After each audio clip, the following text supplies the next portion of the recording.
हर हर महादेव भक्तों, आप लोगों का मेरे YouTube चैनल में स्वागत है। आज मैं आप लोगों को अमावस्या और पूर्णिमा दो बहनों की कथा सुनाऊंगी। तो चलिए आप लोग वीडियो में बने रहिएगा और कथा को ध्यानपूर्वक सुनिएगा। तो चलिए कथा को शुरू करते हैं।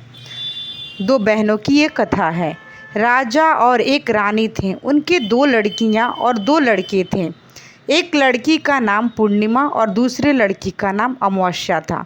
पूर्णिमा घर का सारा काम करती और भगवान की पूजा पाठ भी किया करती थी, गाय की सेवा भी करती। लेकिन अमावस्या न तो घर का काम करती थी और ना ही भगवान की पूजा पाठ करती थी और ना ही गौ की सेवा करती थी। फिर भी राजा और रानी अपने दोनों बेटों और अमावस्या को बहुत प्यार करते थे, लेकिन पूर्णिमा से नफरत करते थे। राजा के दोनों लड़के और लड़कियां धीरे धीरे बड़े हो गए। राजा ने दोनों लड़कों का विवाह करवा दिया। इसके बाद रानी ने कहा कि दोनों लड़कियों का भी विवाह के योग्य हो गई हैं, तो इनके लिए भी कहीं पर जाकर रिश्ता तय करके विवाह करवा दो। लेकिन अमावस्या का विवाह किसी बड़े घर में कराना और पूर्णिमा का किसी गरीब के घर में करा देना, क्योंकि पूर्णिमा को घर का काम करना और भगवान की पूजा करना और गाय की सेवा करना यही पसंद है। अब रानी ने राजा को दोनों बहनों का रिश्ता तय करने के लिए भेजा, तो राजा अपने पड़ोसी के राज्य के राजकुमार से अमावस्या की शादी का रिश्ता तय कर देते हैं और उसी गांव में एक गरीब लड़के से पूर्णिमा का भी शादी का रिश्ता तय कर देते हैं। राजा अपनी रानी को दोनों बहनों की शादी के रिश्ते के बारे में बताते हैं, तो रानी अब सोचती हैं कि पूर्णिमा की भगवान कैसे मदद करते हैं, क्योंकि यह पूजा पाठ बहुत करती है और गाय की सेवा भी करती है। लेकिन पूर्णिमा के भाई और भौजाई पूर्णिमा से बहुत प्यार करते थे, क्योंकि पूर्णिमा उनका घर के काम में हाथ बटाती थी और अमावस्या उन पर अपना रौब जताती थी। राजा इसके कुछ दिनों बाद ही उनका विवाह करवा देते हैं। जब राजा और रानी उन दोनों लड़कियों का विवाह करा के विदाई करा देते हैं, तब अमावस्या को विदाई के समय बहुत सारी धन दौलत देते हैं और पूर्णिमा को कुछ नहीं देते हैं। इसके बाद दोनों बहनें अपने अपने ससुराल चली जाती हैं। अब एक दिन अमावस्या ने अपने घर शिव चर्चा रखी, जिसमें उसने पूरे गांव वालों को अपने घर बुलवाया, लेकिन पूर्णिमा को नहीं। जब गांव की औरतें अमावस्या के यहाँ गई तो पूर्णिमा अपने दरवाजे पर बाहर बैठी थी, तो उन औरतों ने पूर्णिमा से कहा कि तू भी बहन के घर शिव चर्चा है, तुम भी चल।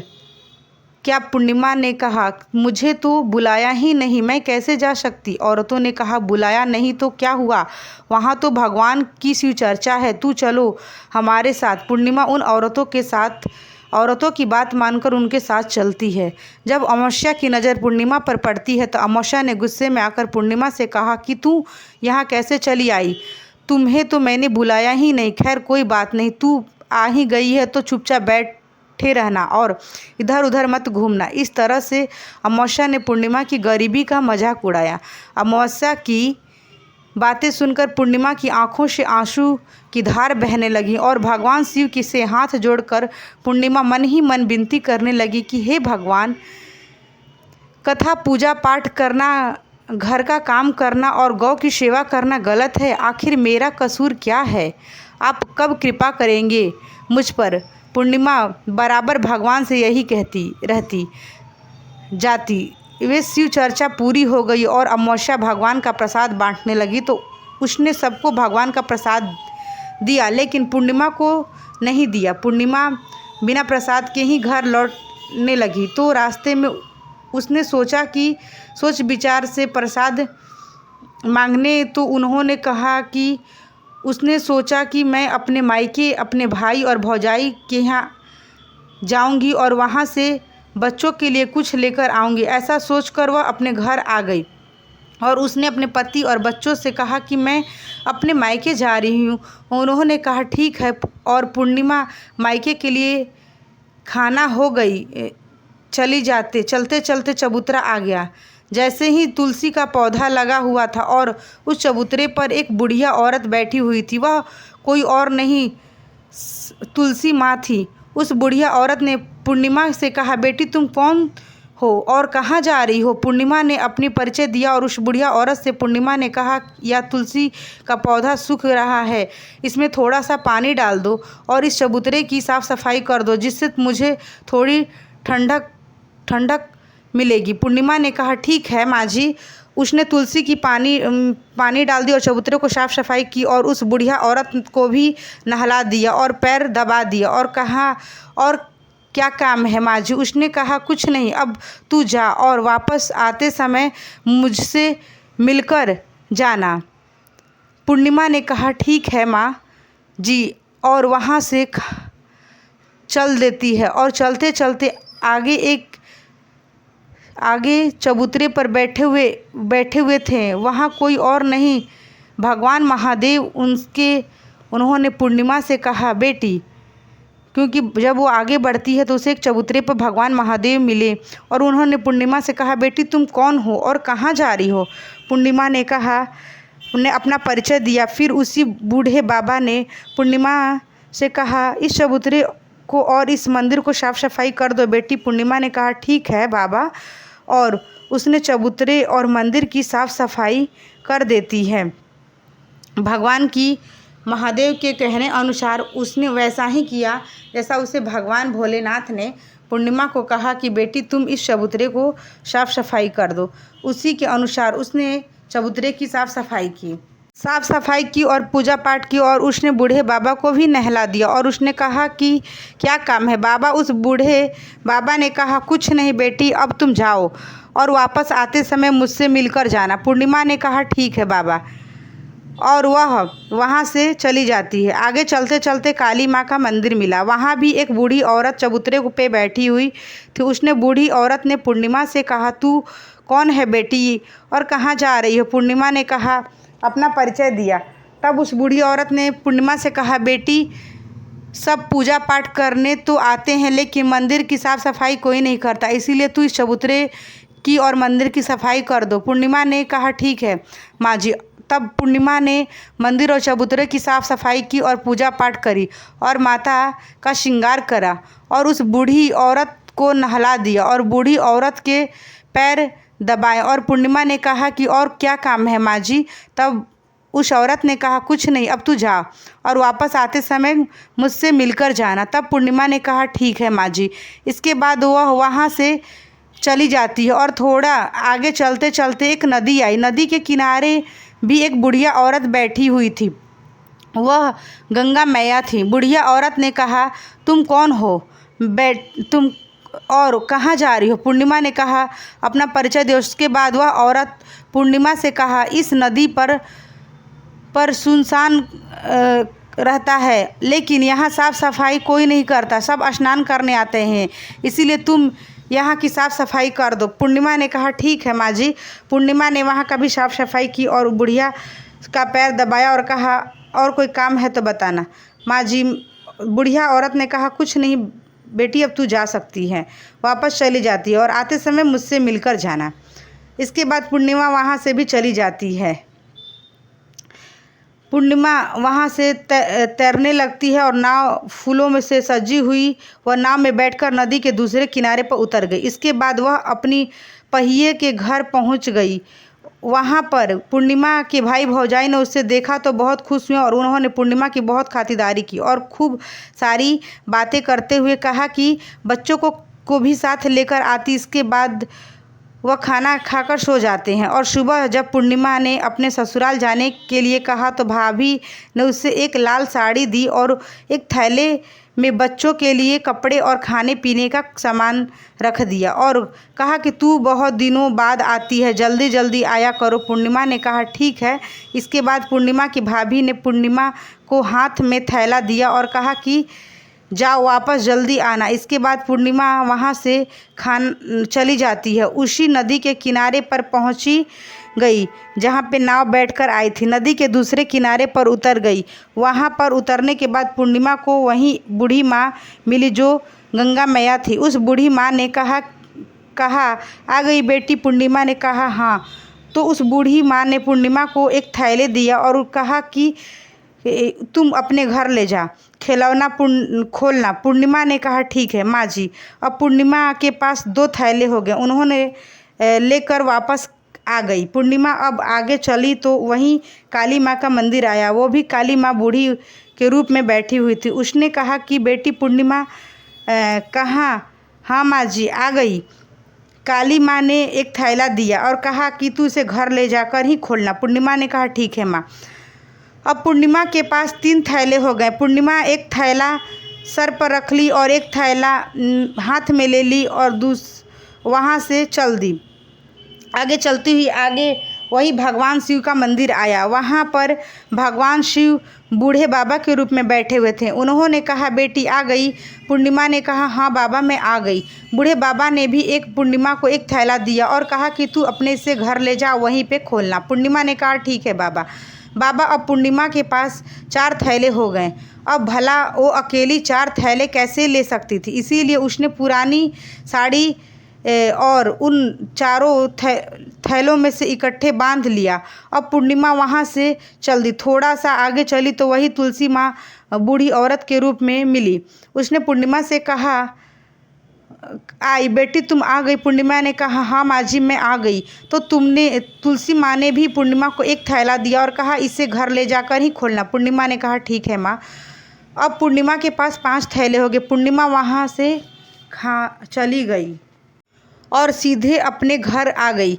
पूर्णिमा ने थैले को नीचे रखा और सबसे पहले अपने मायके का थैला खोलकर देखने लगी तो उसमें बच्चों के लिए अच्छे अच्छे कपड़े और बच्चों के खाने पीने की चीज़ और कुछ गहने थे। पूर्णिमा ने अपने बच्चों को नए नए कपड़े दिए और खाने पीने की चीज़ भी दी तो बच्चे बहुत खुश हुए। अब पूर्णिमा ने दूसरा थैला खोला जो उसे गंगा माँ ने दिया था। उसमें सोना और चांदी भरा हुआ था।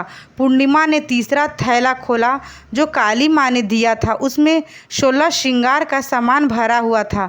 अब पूर्णिमा ने चौथा थैला खोला तो भगवान शिव जी ने जो दिया था उसमें धन संपत्ति और सारी खुशियाँ भरी हुई थी। अब पूर्णिमा ने 5वां थैला खोला जो उसे तुलसी माँ ने दिया था। उसमें चावल दाल और 7 प्रकार के धन भरा हुआ था। अब पूर्णिमा के घर में किसी भी चीज़ की कमी नहीं थी और उसका धन्य धन्य से पूरा परिवार हो गया। अब पूर्णिमा और उसका परिवार खुशी खुशी रहने लगे। अब पूर्णिमा के मन में विचार आया कि ना मैं ही अपने घर में शिव चर्चा कराऊं और शिव चर्चा कराया रखा। पूर्णिमा ने गांव के सभी को बुलाया और अपनी बहन के घर भी गई बहन को बुलाने के लिए। अब अमावस्या अपनी बहन के घर शिव चर्चा में आई तो उसने देखा कि पूर्णिमा के घर में किसी भी चीज़ की कमी नहीं है। इतनी धन दौलत देखकर अमावस्या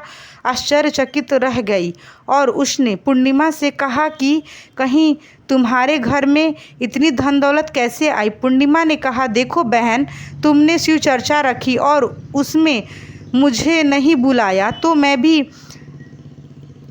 बिन बुलाए तुम्हारे घर आई और तुमने भगवान का प्रसाद तक भी नहीं मुझे दिया।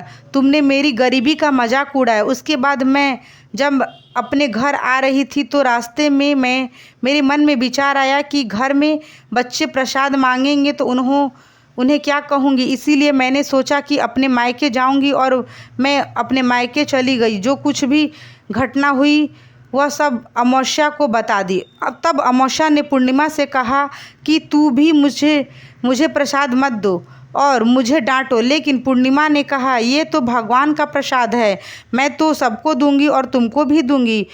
फिर भी अमावस्या प्रसाद को नहीं लिया और वह सीधे अपने घर चली गई। घर जाकर अपने बच्चों से कहा वह अपने मायके जाने के लिए चली गई। चलते चलते रास्ते में उसे तुलसी माँ मिली। चबूतरे पर बूढ़ी माँ का रूप धारण करके बैठी हुई थी। उस बुढ़िया माँ ने अमावस्या से कहा बेटी तुम कौन हो और कहाँ जा रही हो? यह तुलसी का पौधा है, सूख गया है, उसमें पानी डाल दो, इस चबूतरे को साफ सफाई कर दो। और अमावस्या ने कहा कि बूढ़ी या तुझे दिखाई नहीं देता मैंने कितनी महंगी साड़ी पहन रखी है, यह गंदी हो जाएगी। ऐसा कहकर वह आगे चलती गई तो भगवान शिव जी का उसको शिव जी उनको मिले, उसको भी ऐसा ही कहने को कहें। उसके बाद आगे चलती गई, भगवान शिव जी को भी बोल दी ऐसा ही कि मेरी साड़ी गंदी हो जाएगी। आगे चली तो उसे काली माँ का मिली, काली माँ को भी उसने भी ऐसा ही कह दिया। उसके बाद उसने आगे चली तो गंगा मैया मिली, गंगा मैया को भी उसने ऐसा ही कह दिया। उसके बाद वह नाव पे बैठने लगी तो नाव में फूलों की जगह कांटे थे जो उसके पैरों में चुभ गए और वह दूसरे किनारे पर उतरकर वह अपने मायके चली गई। जब वहाँ उनकी भौजाई ने देखा तो वे आपस में धीरे से बोली, काम की न काज की, 2.5 सेर अनाज की, ये वाला कहाँ से आ गई। अब आ ही गई है तो ठीक है। पूर्णिमा तो अपने काम में हाथ थी और काम करती थी, कोई काम तो करेगी नहीं। अब उन्हें खाना बनाया और खाकर सो गई। अब अमावस्या सुबह उठी और अपनी भौजाई से कहा कि मैं अपने ससुराल जा रही हूँ। उन्होंने कहा ठीक है जाओ। अमावस्या बोली, पूर्णिमा को तो तुमने एक थैला दिया था और मुझे कुछ नहीं दोगी क्या? भौजाई ने कहा तुम घर जाओ, थैला तुम्हारे घर पहुंच जाएगा। फिर वह वहां से चली गई, नदी के किनारे आकर बैठ गई। दूसरे किनारे पहुंची, गंगा मैया बूढ़ी माँ का रूप धारण करके बैठी हुई थी। बूढ़ी माँ ने कहा आ गई बेटी। अमावस्या ने कहा तुमने पूर्णिमा को एक थैला दिया था और मुझे नहीं दोगी? बूढ़ी माँ ने कहा तुम अपने घर जाओ, थैला तुम्हारे घर पहुंच जाएगा। इसके बाद काली माँ ने भी ऐसा ही कह दिया। इसके बाद भगवान शिव जी ने भी ऐसा ही कह दिया। इसके बाद तुलसी माँ ने भी ऐसा ही कह दिया। इसके बाद जब वह अपने घर पहुंची तो आंगन में 5 थैले रखे हुए थे। अमावस्या ने अपने मन में सोचा आज तो मैं निहाल हो गई। उसने जल्दी जल्दी से सभी थैले को खोला तो उसमें किसी में मिट्टी तो किसी में पत्थर तो किसी में कंकड़, किसी में कोयला, किसी में सांप बिच्छू भरे हुए थे। यह सब देखकर उसने अपना सर पकड़ कर कहने लगी, हे भगवान, मुझे मायके में भी कुछ नहीं मिला और इस थैले में भी कुछ नहीं मिला। इसके बाद अमावस्या दौड़ी दौड़ी अपनी बहन पूर्णिमा के घर आई और पूर्णिमा से कहती है तुझे तो इतना सब कुछ मिला और मुझे तो कुछ नहीं मिला, आखिर क्यों? पूर्णिमा ने कहा कि जब अपने मायके जाती हूँ तो अपनी भौजाई के साथ मिलकर काम करती हूँ और तुमने कभी उनकी इज्जत नहीं करी, इसीलिए तुम्हें वो भला क्या देगी। इसके बाद वह तुमने गंगा माँ को ठुकरा दिया और काली माँ को भी ठुकरा दिया और भगवान शिव को भी ठुकरा दिया और तुलसी माता को भी ठुकरा दिया, इसीलिए उन्होंने भी तुम्हें कुछ नहीं दिया। अमावस्या बोली, बहन मुझे माफ़ कर दो, मैंने सदा तुम पर अत्याचार किया, कुछ नहीं की तो कोई बात नहीं, भगवान की भक्ति करी के सब कुछ प्राप्त कर सकती हूँ। पूर्णिमा ने कहा तुम 3 सूत्र का पालन करना, पहले सूत्र में दया मांगना और दूसरे सूत्र में चर्चा करना और तीसरे सूत्र में 108 बार ओम नमः शिवाय का जाप करना। बहन, भगवान ने जो 3 सूत्र दिए हैं इनको आप हृदय में वसा लेना। मैंने मन में भगवान की पूजा पाठ, इसीलिए मेरे पास कुछ नहीं था, फिर भी मुझे भगवान ने सब कुछ दे दिया। तुम भी भगवान को सच्चे दिल से चाहना, भगवान तुम्हारी सभी मनोकामनाएं पूर्ण करेंगे। इसके बाद अमावस्या भी अपने घर गई और भगवान शिव की पूजा आराधना करने लगी और भगवान शिव की कृपा उसके ऊपर भी हुई। तो मैं इस वीडियो के माध्यम से आपको यही समझाना चाहती हूँ कि भगवान की यदि कोई पूजन करता है तो भगवान की कृपा से उसके पास जो नहीं होता है वो भी हो सकता है, हो जाता है। तो यदि आप लोगों को मेरी यह वीडियो पसंद आई होगी तो आप मेरे वीडियो को लाइक, शेयर एंड सब्सक्राइब जरूर करिएगा और इसी तरह का वीडियो देखने के लिए मेरे यूट्यूब चैनल पर बने रहिएगा और इस वीडियो को ढेर सारा प्यार दीजिएगा। कमेंट बॉक्स में ओम नमः शिवाय या श्री शिवाय नमस्तुभ्यम अवश्य लिखिएगा। भगवान शंकर जैसे पूर्णिमा की सभी मनोकामनाएं को पूर्ण किए, उसी प्रकार भगवान भोलेनाथ आपकी भी सभी मनोकामनाएं को पूर्ण करेंगे। पूरा वीडियो देखने के लिए बहुत बहुत धन्यवाद।